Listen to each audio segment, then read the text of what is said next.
This isn't exactly the news you want to wake up to. Two of Xbox's biggest and only announced games for 2022 delayed to next year. There's a lot here to talk about, so let's get into it.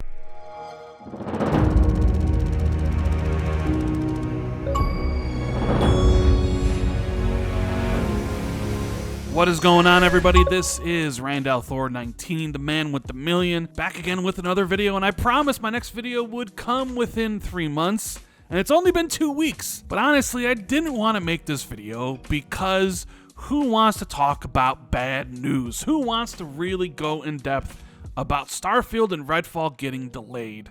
But before we get into all that, can you guys do me a huge favor and hit that like and subscribe button, and please share this out on social media so people know that Rand's back with another video. I would greatly appreciate it. Thank you, guys. Yeah, this has particularly not been a great day for Xbox. If you're online, social media, YouTube, Twitter, and everywhere in between, there are a lot of hot takes floating around about how this is maybe the worst day for Xbox, how they have no exclusives for 2022, how management at Xbox is screwing everything up. Everybody has an opinion, and really the only thing that I have to say about it is, well, this isn't the best news, right? Nobody wants to wake up and see two of the biggest games for Xbox this year get delayed to 2023, and then look at the release calendar and realize, man, Xbox doesn't have any announced exclusives for this entire year. So let's get into the nitty-gritty. Over on Twitter, Bethesda tweeted out an update on Redfall and Starfield. They said,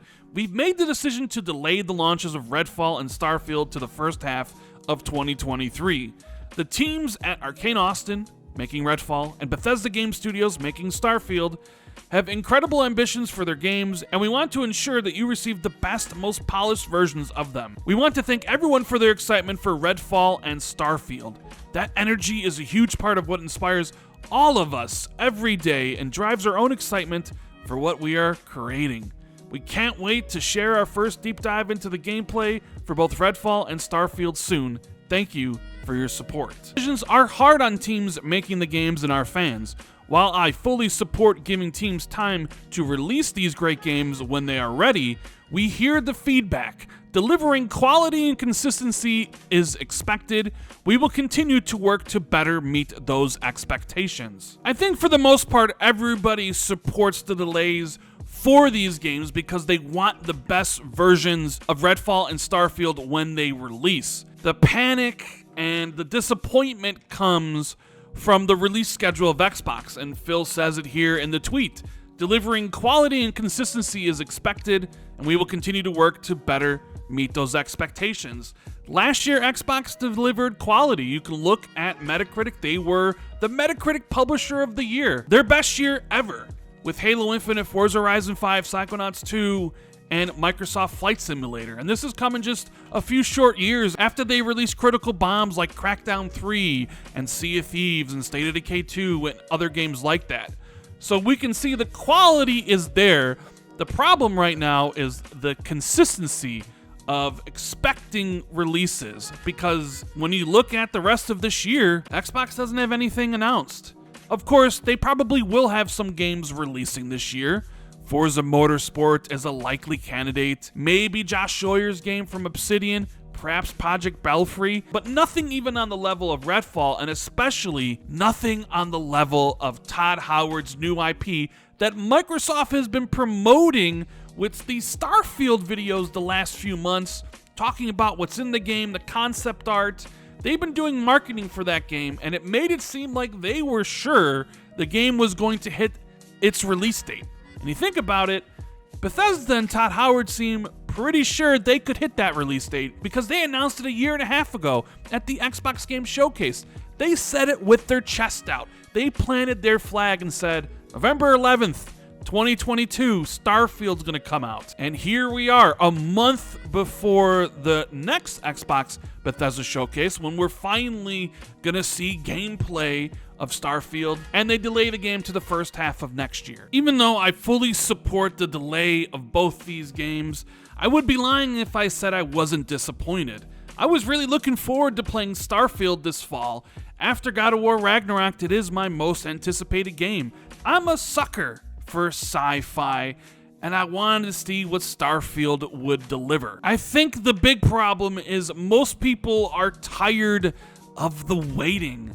You know, it's been quite some time since Xbox bought a lot of studios in 2018, and people are anxious and they want to see more of Hellblade 2. They want to see Fable. They want to see all these games from these studios, and they're constantly being told, don't worry, it's just right around the corner. Soon enough, Xbox's first party will start firing on all cylinders. You know, that's the common sentiment. Don't worry, it's almost time. Xbox is about to turn that corner, and soon enough, you'll never have another drought like this again. But when you've been going through years of it kind of seems like false promises. Plus, you combine this with Xbox's intentions of releasing a AAA game every single quarter. Like Matt Booty, Phil Spencer, they're on record since 2019 that is their desired goal. And you look at all the studios Xbox has, not including all the Activision studios that they'll probably have next year. So you have 24, 25 studios, you're working with global publishing on titles, and yet you're talking about your goals, and it's going to take you 4 years to reach them. So I understand people being frustrated by the lack of consistency. It definitely seems like the quality has gone up in recent years, and I'll give Xbox that, but the consistency is to be desired. Because let's face it, Starfield was the big Xbox flagship game for 2022, and now it's going to be a game in the first half of next year. And if you've been listening to the channel long enough, Xbox 2 with Jez Corden every single week, Friday or Saturday, you know one of my biggest criticisms of Xbox is how they always seem to forget that the months of January through August exist. So if you want to look at the bright side of all this bad news, is that Starfield and Redfall will be better games because of the delay, and Xbox will actually have some games releasing in the first half of next year. Also, on the bright side of things, 2023 is going to be an absolute killer year for Xbox.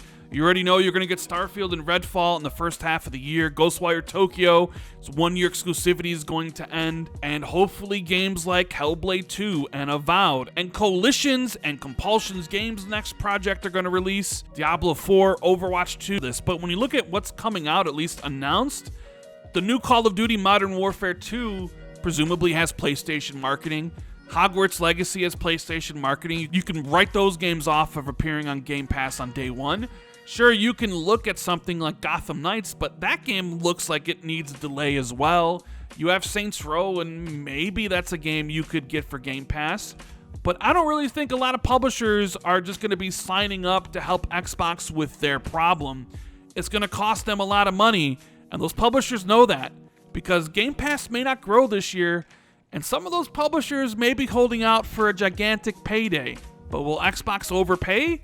Or will they just play out the year and hope nothing bad happens, and hope that people are happy with the third-party releases and the Game Pass deals they do have lined up, and then hope that 2023 hits on all cylinders like everybody expects it to, and that's where Game Pass starts to really increase and people are happy with the first-party output from Xbox?